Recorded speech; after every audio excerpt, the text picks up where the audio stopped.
Hey, Mizzou fans, this is Mark Fitzpatrick with Tiger Club of Kansas City. It's Tuesday, November 19th. We're really excited today to have the legend of sports broadcasting in Kansas City, Soren Petro, host of the program. Soren, thanks for coming out. Thank you very much. And we covered earlier today that legend just means I'm old. That's right. Well, I'm older. So, hey, I want to talk to you. Mizzou, they lost a tough game to South Carolina. Obviously, they're out of the college football playoff situation. But if they finish season 9-3, it's a pretty darn good season. Yeah, I think it's a heck of a season. And, one of the things we talked about today is, the prove-it season, right? Like, we've had teams, Mark Mangino had a great year at Kansas where he won that 1 year, but he couldn't back it up. He couldn't prove it that next year. And he was let go. To come in and maybe still be able to win 10 games, with a bowl win, but go 9-3 in the SEC, that'd be 5-3 in the league, have another winning record in the league. Especially with the new, territory of no divisions, I think would be a great prove-it season. Last year wasn't a fluke. There's clearly a foundation there, and I think that's all still on the table for Eli Drinkwitz in this program. Let's talk about the Chiefs.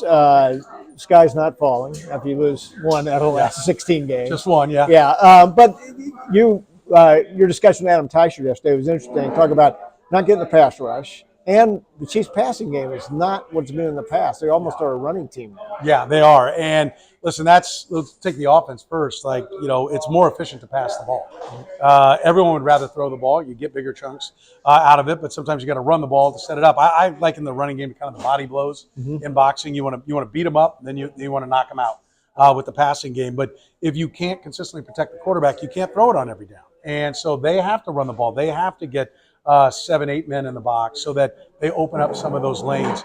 Wanya Morris is better than Kingsley Suamataia. The question is Wanya Morris good enough to protect him on that left side, to give him enough time to throw it enough to be as efficient as they want? Because, we're finally feeling the defense was so great to start, but we're feeling some of their deficiencies. One, Charles Omenihu was a big impact for them when he came back from the suspension last year, and he's been hurt. They're going to get him back, I think, against Carolina. That will help. But they've got 2 first-round picks in, Felix Onyedika-Uzomah and George Karlaftis, and a $32 million defensive tackle. They need to be generating more pressure with 4.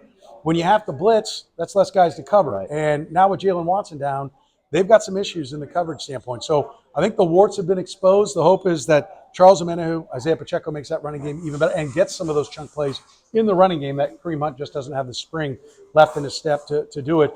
And then maybe get Hollywood Brown back a little bit later to give them more depth to the wide receivers, make it more difficult to cover folks. But it's going to be a challenge. If they win this year, it'll be one of the greatest accomplishments in NFL history. We know they'll be the first one to win 3 Super Bowls, but it's going to be a tough road. We've been a little spoiled, too. Yes. Hey, talk about the Royals.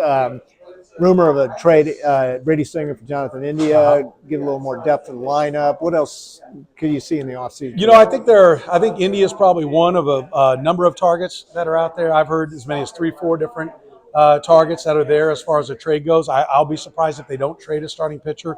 Brady Singer, I think, is most people they think is most likely, but I would add in Chris Bubich and Alec Marsh.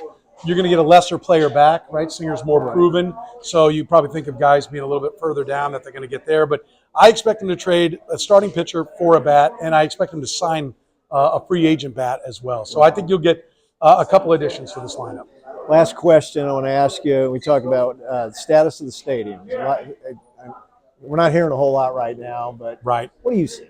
Right now, I think all the work behind the scenes is being done. I think there are multiple sites that are there for all clubs. I think, the big story a week or so ago was about the old Sprint campus being a site for Kaufman. I think that's in play, but I think still the spot downtown Kansas City is there. The North End, I've heard, is back in the mix on that one. The West Bottoms, over on the Kansas side of the West Bottoms, that's in the mix for the Royals. I'd be surprised if the Chiefs Stadium isn't at the current Truman Sports Complex or somewhere in the 435-70 intersection on the west side. I think those are really the 2 sites. Now, where the practice facility goes, I think there's probably at least half a dozen locations for that. I don't think it's going to be at the same place. You could get a Chiefs Stadium in Kansas and a practice facility in Missouri. You can't do it the other way. The Chiefs have to build the stadium in Kansas. They're not going to get any star bond money for just a practice facility to come over. So I think, everything's in play for the Royals.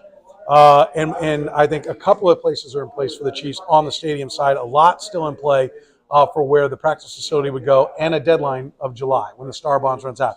They can extend that. I've been told that it would be it's going to have to be a really, really good reason to extend it to get some of the people that voted yes on the Star Bonds to vote yes again. So there is a clock that's ticking on this. Soren, thank you for coming out. Yeah, always my pleasure. He on 2 to 6 every day on 810 WHB. And don't forget his podcast, Kaufman Corner with Randy Gizzaroli, and Red, Gold, and Blow with Sam McDowell and Jeff Chadilla. You do a great job. Thank you very much. We're Appreciate lucky it. to have you in Kansas City. Hey, next week, make sure you're here at the Westport Flea Market. We'll have Mizzou baseball coach Kerrick Jackson.